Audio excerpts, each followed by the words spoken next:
మాజీ మిస్ వైజాగ్ ఘటన మరవకముందే హైదరాబాద్ అంబర్పేట డీడీ కాలనీలో మరో వివాహేతర సంబంధం వెలుగు చూసింది.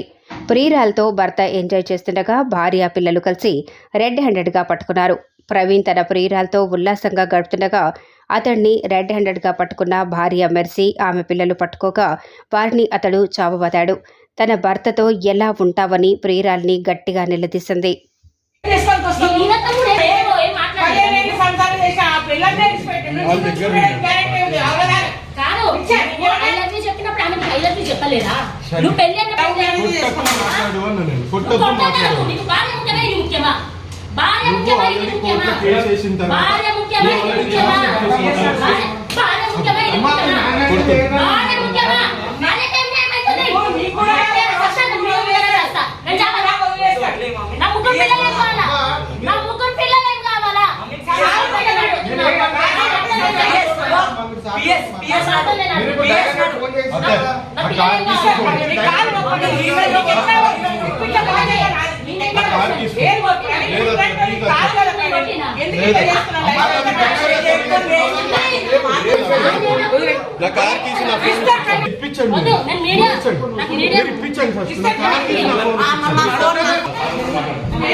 के प्रवीण कुमार ना हस्बैंड